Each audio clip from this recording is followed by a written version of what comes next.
Bahkan saya sering berinteraksi dengan Rizwan, ya kan? Adanya perubahan-perubahan.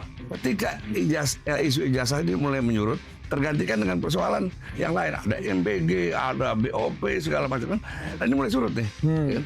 Dan rupanya Rizwan memandang bahwa kalau seperti ini kerugiannya terlalu besar buat saya. Artinya apa? Dari segi biaya dan segala macam. Karena saya juga sempat bicara dengan Rizwan dan istrinya pada saat makan kita habis pulang dari Mabes Polri. Saya keluar terus kemudian duduk di trotoar. Kalau seperti ini rawan juga gitu.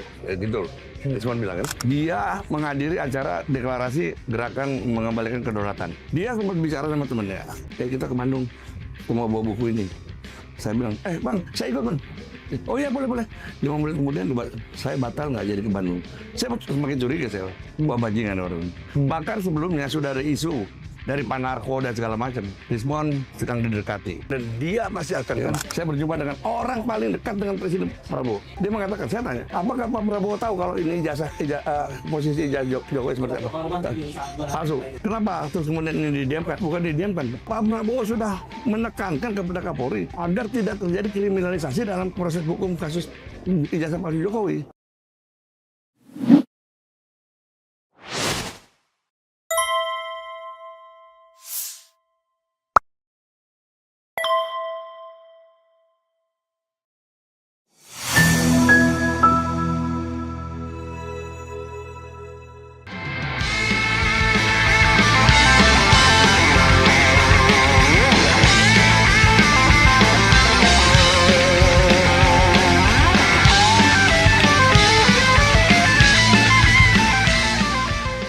Assalamualaikum warahmatullahi wabarakatuh. Waalaikumsalam warahmatullahi wabarakatuh. Sobat RH sekalian, kita sedang berada di suatu tempat dan kebetulan bertemu dengan pakar intelijen.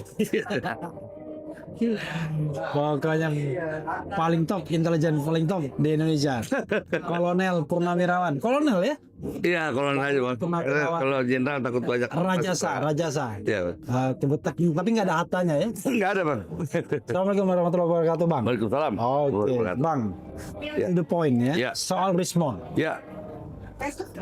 Pertanyaan adalah what happened with Rismon ya. Ya. Walaupun saya lawyernya, Ya. saya pun bingung apa yang terjadi dengan Rismon. Ya. Tiba-tiba Rabu yang lalu, kalau ini hari Minggu, Rabu yang lalu, saya mendengar dentuman kabar waktu dia minta restoratif justice. Ya. Artinya dia minta maaf sama Jokowi. Ya.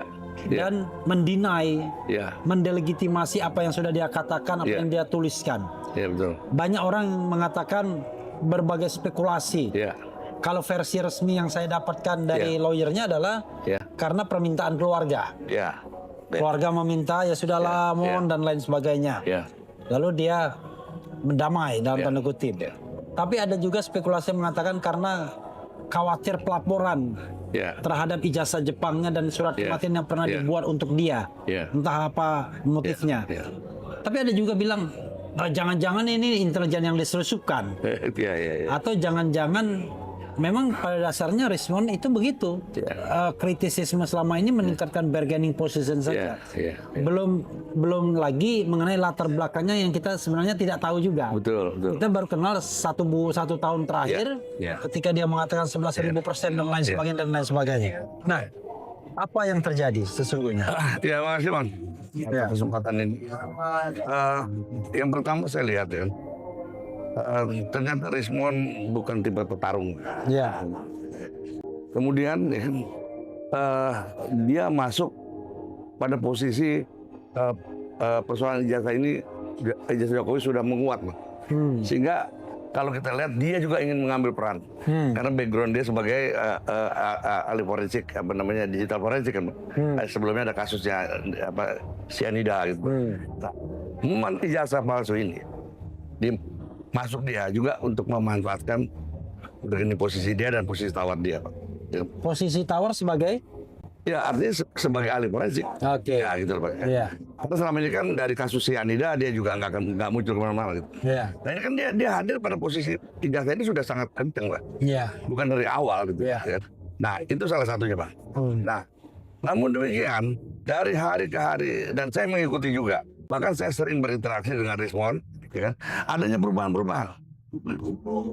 Perubahan ini terutama pada saat Ketika isu ijazah ini mulai menyurut, tergantikan dengan persoalan yang lain. Ada MBG, ada BOP, segala macam kan. Ini mulai surut nih. Ya kan? Dan rupanya Rizwan memandang bahwa kalau seperti ini kerugiannya terlalu besar buat saya. Artinya apa? Dari segi biaya dan segala macam. Karena saya juga sempat bicara dengan Rizwan dan istrinya pada saat makan kita habis pulang dari Mabes Polri. Ya. Kapan itu? Yang kita diusir dari luar. Diusir dari Mabes Polri, acara itu, acara dengan tim reformasi, iya loh. Ya, kita makan. Ya kan? Tim reformasi. Ya. Nah, sempat ada pembicaraan. Itu tanggal 13, tanggal tanggal 20 kalau nggak salah. Itu kan November. Betul. Itu kan Tanggal 19 November kalau nggak salah ya. tahun kemarin ya? Enggak tahun kemarin. Tahun kemarin. Tahun kemarin tuh ya? Iya. Nah, saya keluar terus kemudian duduk di trotoar. Kalau seperti ini rawan juga gitu. Ya gitu loh. Rizwan bilang kan. Kemudian kita makan. Ternyata ada istrinya kan. Saya bilang, udah ini gimana? Nggak ada kejelasan. Ya. Artinya nggak ada support juga gitu loh kan. Udah. Itu satu kasus Bang ya. Itu satu indikasi. Nah, kemudian setelah itu dalam setiap pertemuan saya lihat Rizwan hanya datang sebentar lari. Datang sebentar lari. Dan bahkan selalu menghindar ketika diminta keterangan. Iya. Nah terakhir pada saat dia menghadiri acara deklarasi gerakan mengembalikan kedaulatan. Ya, GMKR. Ya, dia sempat bicara sama temennya. Iya. Ada temennya. Ya kita ke Bandung, aku mau bawa buku ini. Saya bilang, Bang, saya ikut Bang. Oh iya boleh. 5 menit kemudian saya batal nggak jadi ke Bandung. Saya semakin curiga saya, wah bajingan orang. Bahkan sebelumnya sudah ada isu dari Panarko dan segala macam. Rizwan sedang didekati, gitu loh. Nah itulah klimaks Bang. Jadi persoalannya, ya kan? GMKR itu tanggal berapa waktu itu ya? Kalau nggak salah, udah Januari ini Bang. Iya. Udah tahun sebelum puasa lah, sebelum puasa. Nah di situ dan kemudian kan dia pergi, nggak mengikuti acara itu. Iya, dia GMKR tidak sempat ngomong dia. Iya nggak sempat ngomong, bahkan pada saat itu dia sudah diminta ngomong. Iya. Nah dari situlah saya sudah berusaha untuk mengambil kesimpulan bahwa Rizwan ada sesuatu gitu. Nah jadi persoalan Rizwan ini adalah berawal dari ingin meningkatkan nilai tawarnya sebagai seorang digital forensik dengan terlibat di dalam persoalan ijazah palsu Jokowi yang sudah begitu kuat isunya Bang, bukan di awal-awal. Namun demikian dalam perjalanannya, ya, dia melihat bahwa dukungan dari pihak pemerintah sekalipun pemerintah sudah berganti pada Prabowo tidak ada sama sekali. Nah ini sudah mulai muncul rasa takut Bang, muncul ketakutan dia. Apalagi kemudian isu ijazah palsu ini mulai digeser oleh isu MBG, kemudian isu BOP, kan politik luar negeri. Terakhir perang. Ya betul, perang. Nah, disinilah dia harus mengambil keputusan. Ternyata, tadi saya bilang, dia bukan seorang petarung. Dihadapkan oleh situasi seperti itu. Artinya dia mengambil keputusan selagi kasus ini tidak terlalu surut dan bargaining posisinya masih tinggi, begitu? Bukan masih tinggi. Justru dia meragukan, gitu Pak.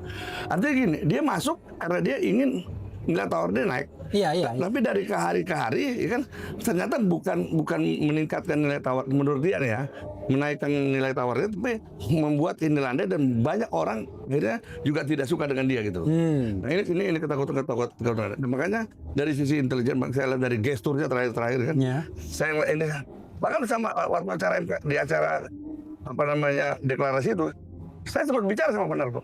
Panarko bilang, hati-hati. Dia didekati orang. Ini Pak, ini bukti Pak. Memang betul dideketin dan dia pasti akan kena. Saya bilang itu. Jadi kita lihat ya kan, yang begitu sangat menyakitkan ketika dia menyatakan bahwa dia kritisi sendiri hasil penelitian dia.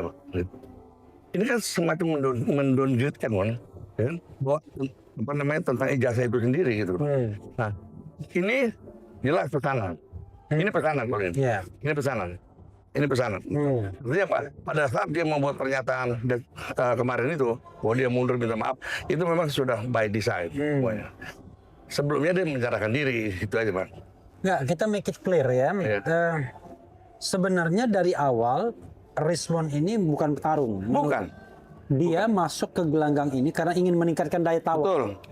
betul Bang. Dan ketika terakhir ini dia merasa bahwa kalau dia tidak jual langsung, ibaratnya kan, Betul. maka bisa jadi dia dapat nol gitu ya. Nol. Karena itu dia jual. Dia jual. Maka masih laku barangnya. Betul Bang. Betul. Itu dia. Itu aja. Jadi memang ya kita juga nggak menyalahkan siapa, nggak menyalahkan kita nggak. Ya memang karena di dalam dirinya mensreanya lain. Oke. Ya, bukan mensrea pejuang. Tapi mensrea dagang. Motifmu. Iya motif ya. Kalau mensrea tuh niat jahat. Oh iya.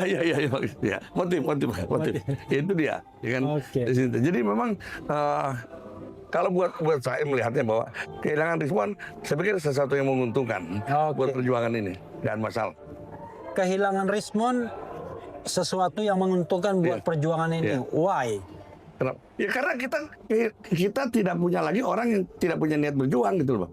Hanya untuk kepentingan pribadinya kan rusak, Bang. Kita membersihkan. Iyalah. Oke, pertanyaan. Ini seleksi alam, Bang. Ini seleksi alam. Pertanyaannya adalah apakah Rismond akan berguna bagi Jokowi? Pasti akan dieksploitasi. Coba aja kita lihat. Ya. Untuk Eksploitasi sudah pasti, tapi apakah dia cukup berguna? Misalnya ketika dia ngomong, apakah orang akan percaya ada kredibilitas lagi atau tidak? Kalau buat Jokowi dipandang berguna gitu Bang. Tapi ya kan ketika Jokowi memanfaatkan Rismond, ini blunder. Karena apa? Karena pada saat yang bersamaan publik sudah tidak percaya sama Rismond. Gitu loh. Oke, tapi apa bedanya Rismond sama Egy Sujana dan Damai Hari Lubis? Kalau Egy Sujana, dia memang punya tabiat Bang. Sudah berulang kali dia begitu. Sudah berulang kali, bukan baru kemarin saja. Sudah berulang kali. Dan itu saya sudah jauh-jauh hari saya udah tahu. Dengan Pak Narko saya tahu siapa dia. Jadi kalau ketika terjadi lagi, ya dia memang udah punya pribadi yang begitu dan memang jualan dia selalu. Iya. Oke. Beda. Tanpa Iya. Karena kita tidak ada Egy Sujana untuk klarifikasi, tapi itu pendapat abang ya. Iya. Kalau Rismond itu tadi Bang. Jadi dia kan orang yang tidak dikenal. Kemudian dia mulai mencoba memperkenalkan profesionalisme dia melalui beberapa kasus-kasus, terutama kasus kopi sianida.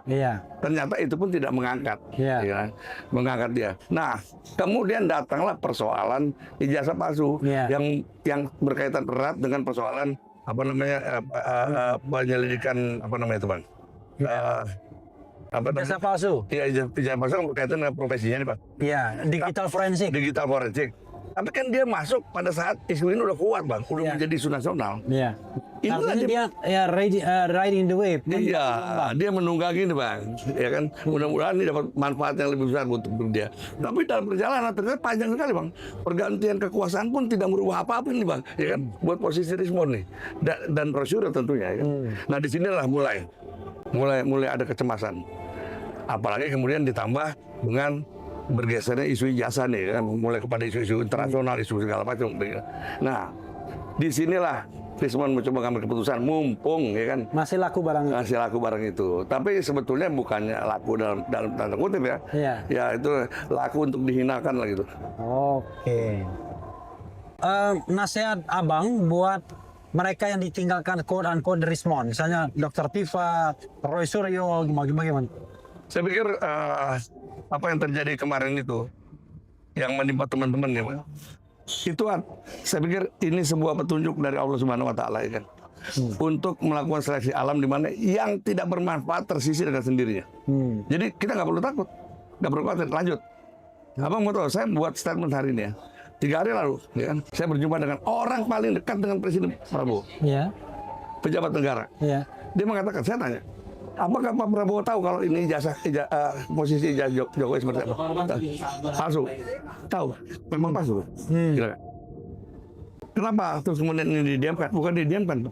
Pak Prabowo sudah menekankan kepada Kapolri agar tidak terjadi kriminalisasi dalam proses hukum kasus ijazah palsu Jokowi. Tapi kan yang terjadi apa? Dia cari-cari kesalahan Roy Suryo. Nggak fokus akhirnya. Tapi mudah-mudahan Pak. 3 bulan.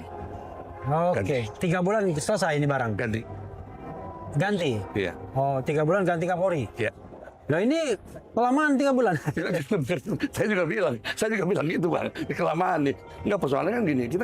Ini kan tim reformasi belum memberikan hasilnya. Dan kemudian juga belum diuji coba gitu loh kan. Kita punya waktu. Tapi mudah-mudahan ini janji. Oke. Jadi Ya, sangat kasihan sekali respon kalau terjadi seperti itu. Gitu. Ya. Oke, closing statement Bang. Ya. Terkait dengan kasus respon, ya kan, tidak juga menyurutkan, ya kan, mereka yang selama ini berjuang menyuarakan kebenaran terkait dengan kasus ijazah palsu Jokowi, ya kan. Buat kami Pak, selamat berjuang, lanjutkan, sebentar lagi selesai. Oke, selamat berjuang, lanjutkan, sebentar lagi selesai. Ya.